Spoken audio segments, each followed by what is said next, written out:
Hello everyone. आज का हम लोगों का टॉपिक है relation between CP and CV. Heading है relation between CP and CV. आज का बहुत छोटा सा टॉपिक है, हम लोग देखेंगे इसको। अगर इसकी डिफिनीशन के अनुसार देखें हीट कैपेसिटीज़ के, तो ये कभी भी जो सीपी एंड सीवी होती है वो कभी भी क्या हो सकते हैं, दो हीट कैपेसिटी इक्वल नहीं हो सकते हैं, बराबर नहीं हो सकते हैं। इसी वजह से क्या होता है, CP is greater then CV होता है, कि सीपी हमेशा सीवी से बड़ा होता है। अभी लास्ट में जब आप डिराइव कर लेंगे relation between CP and CV, तब आपको पता चलेगा कि सीपी क्यों बड़ा होता है सीवी से। वाई कि CP is greater then CV, ये ऐसा क्यों होता है, ओरिजिन पता चल जाएगा। ठीक है, तो हम लोग शुरू करते हैं। From the definition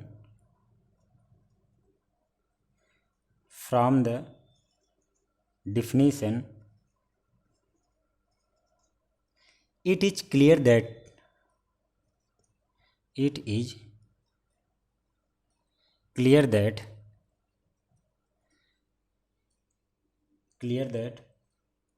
two heat capacities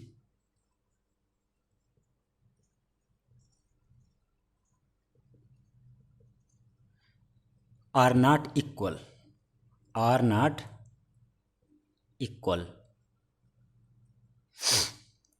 and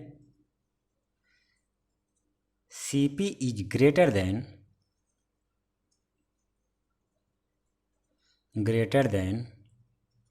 Cv by a factor with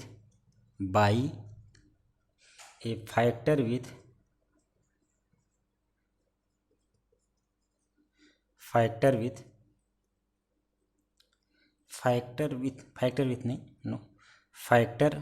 which is related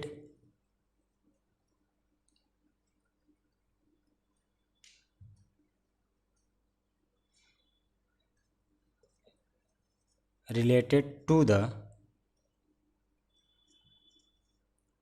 the work done.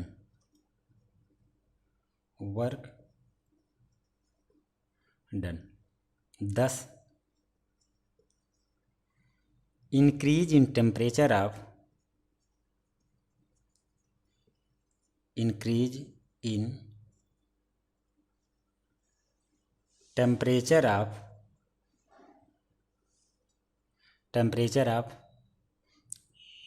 the system would be lesser at constant pressure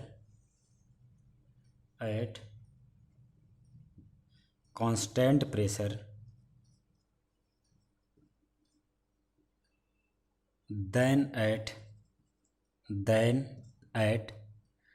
constant volume.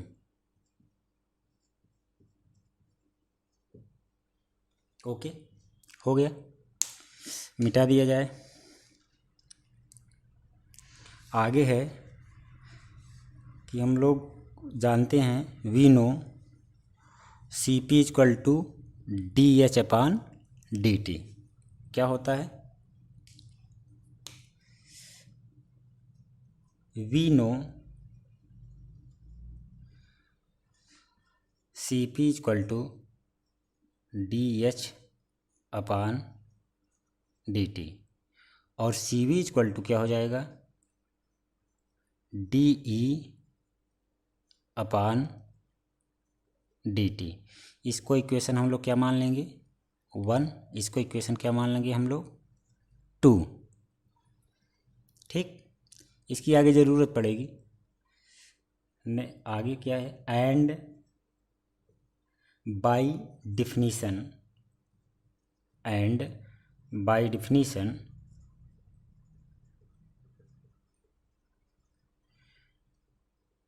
H equal to E plus P V. ये क्या है आपका, किसी भी system की जो क्या होती है, एंथैल्पी होती है। ठीक है, H equal to E plus P V for 1 mole. कितने के लिए है? 1 मोल के लिए। For 1 mole of an ideal gas.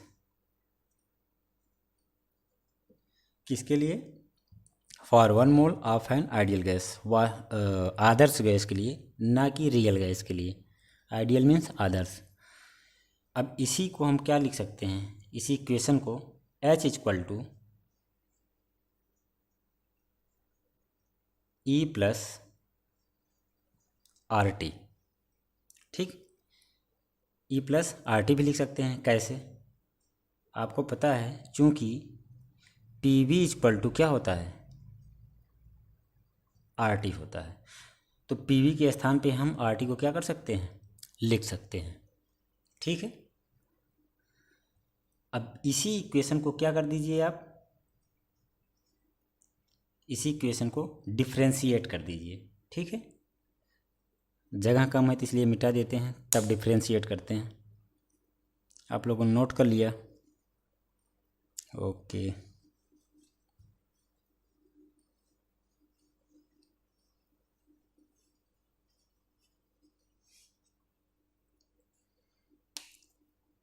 Differentiating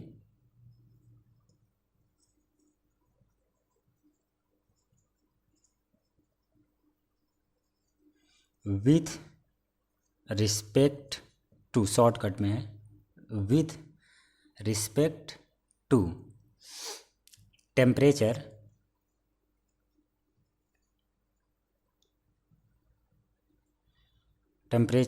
capital T, तो हमको क्या मिलेगा? वी गेट, जब उस इक्वेशन को हम लोग डिफ्रेंशिएट करेंगे, क्या था equation? H equal to E plus RT, और डिफ्रेंशिएट कैसे कर रहे हैं? With respect to temperature. तो क्या हो जाएगा? DH अपान DT,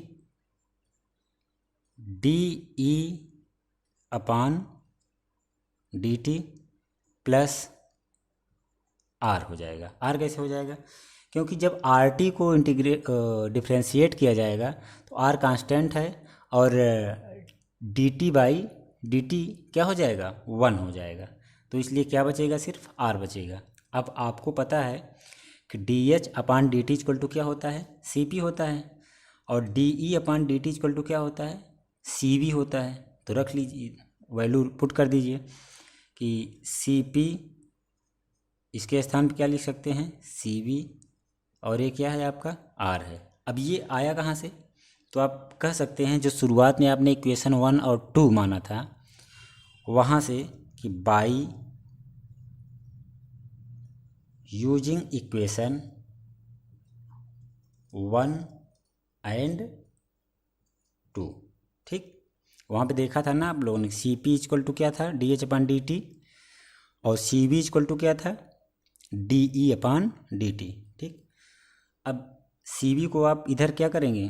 ट्रांसफ़र करेंगे तो क्या हो जाएगा? ये CP minus CV equal to R। इसी को क्या कहते हैं आप? मेयर का फार्मूला। ठीक है, relation between CP and CV, इसी को मेयर का फार्मूला भी कहते हैं। आगे 10, अब CP और CV में CP ही क्यों बड़ा है CV से, उसका रीजन क्या है? 10 CP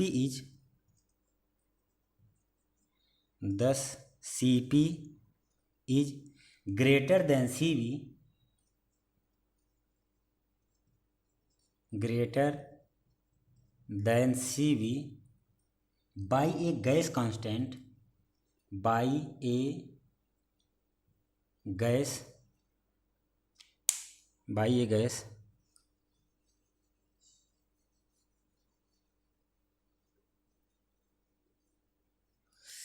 by a gas constant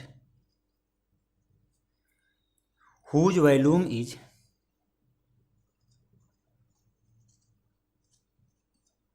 whose volume नहीं, value is 1.987 calorie D kelvin mole. और या एक वैल्यू और हो सकती है 8.314 जूल प्रति केल्विन प्रति मोल। ठीक, in SI unit, SI unit, इसको आप क्या बोलते हो, इस यूनिट को एसआई यूनिट बोलते हैं। ये तो जनरल है।